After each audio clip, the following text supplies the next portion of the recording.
Saat pikiranmu sudah mulai tenang, kadang-kadang kamu mencoba mengingat kembali hubungan yang pernah kamu jalin dengan seseorang. Kamu akan terkejut bagaimana bisa kamu tetap bertahan di hubungan tidak sehat, atau jika kamu tidak pernah berada dalam hubungan yang tidak sehat, tetapi kamu bertanya-tanya mengapa seorang teman atau anggota keluarga bertahan dalam hubungan yang jelas-jelas membuat mereka tidak bahagia. Seringkali, bukan kurangnya kesadaran yang membuat orang terjebak dalam hubungan yang tidak sehat, jauh di lubuk hati. Ada suara yang meminta perhatian dan mendesak untuk menghadapi kebenaran, tetapi suara itu terkubur karena ketakutan yang mendasarinya. Jika kamu mengalami kesulitan melepaskan hubungan yang tidak sehat, coba amati dirimu sendiri apakah salah satu alasan berikut ini ikut berperan. 1. Takut sendirian dan berasumsi bersama siapapun lebih baik daripada sendirian. Bagi banyak orang, rasa takut sendirian dan rendah diri merupakan motivasi kuat untuk tetap menjalin hubungan hingga melewati tanggal kadaluarsa.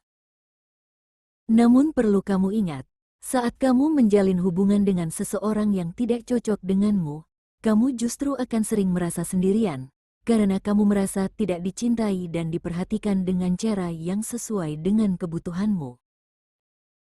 2. Hubungan yang terjalin mengaktifkan luka kemelekatan. Melepaskan hubungan yang terjalin terasa seperti ancaman yang signifikan bagimu dan terasa mustahil. Seseorang yang dibesarkan oleh orang tua atau pengasuh yang tidak konsisten, atau yang kebutuhan emosionalnya tidak terpenuhi selama tahap perkembangan yang krusial, cenderung tertarik pada pasangan dengan kualitas yang sama hanya karena terasa sangat akrab. Kebutuhan emosional yang tidak terpenuhi akibat pola asuh tadi membuat kemelekatan tumbuh kuat, seolah-olah kamu sudah mengenal lama orang yang sedang bersamamu.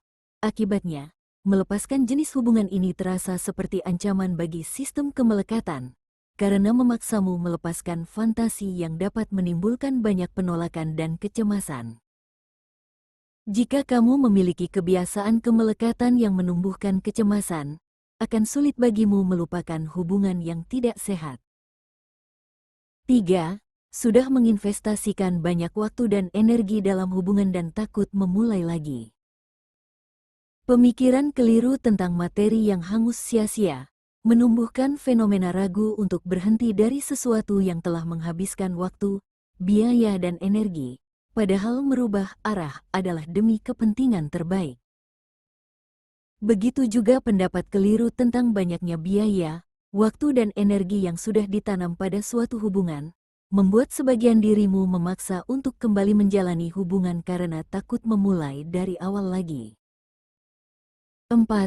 Berpegang teguh pada harapan bahwa pasanganmu bukanlah dirinya sendiri. Berpegang pada harapan bahwa orang yang sedang bersamamu akan berubah adalah awal dari kekecewaan, dan juga mengaburkan kemampuanmu untuk melihat tanda-tanda bahaya yang ada di depan matamu. Ketika kamu berpegang pada harapan bahwa pasanganmu akan berubah, itu sama seperti merasa sangat lapar dan terus memakan remah-remah sambil berharap remah-remah itu akan memberi hasil seperti makanan lengkap. Tentu saja remah-remah itu akan tetap membuat kamu kelaparan. 5. Mengaitkan harga diri dengan status hubungan. Mungkin karena pola pikir dari budaya, pendidikan keluarga, atau status kehidupan yang dijalani saat ini, kamu merasa tertekan dalam menjalin hubungan akibat dari mengaitkan rasa harga diri dengan status hubungan. Sebenarnya, status hubungan tidak mendefinisikan siapa kamu, sama seperti pekerjaan atau jurusan di sekolah tidak mendefinisikan tentang kamu. Bila status hubungan dikaitkan dengan harga diri, kamu pasti tidak bisa membuat keputusan yang selaras dengan nilai-nilai dan demi kepentingan terbaikmu. Akibatnya, kamu akan cenderung berpegang pada fantasi hubungan dengan mengorbankan dirimu sendiri. 6. Tidak mengenali diri sendiri di luar hubungan.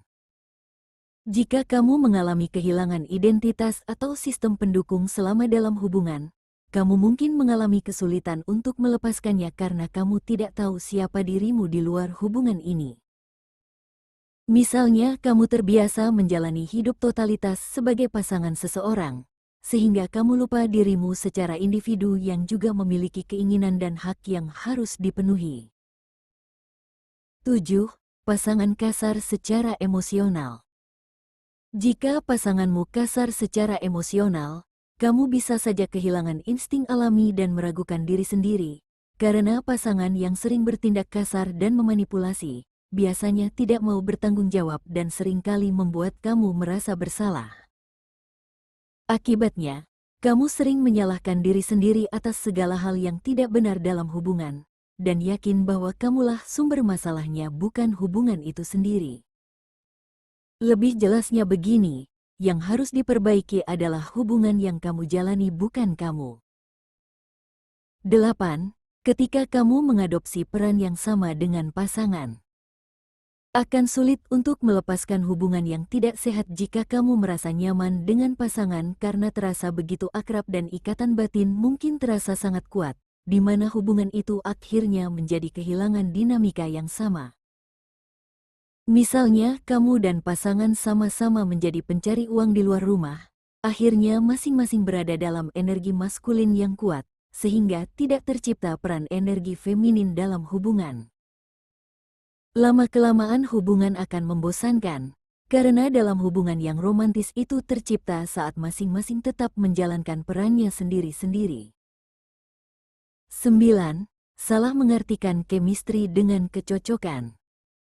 Jika ada chemistry yang kuat di awal hubungan, hal itu sering disalahartikan sebagai kecocokan sehingga tanda-tanda bahaya tidak diperhatikan.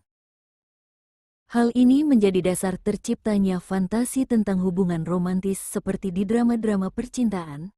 Kamu jadi tidak fokus pada orang yang ada di depanmu, apakah dia bisa tetap sejalan denganmu atau tidak, dan akibatnya, melepaskan hubungan berarti harus menghadapi kenyataan bahwa fantasi ini tidak nyata.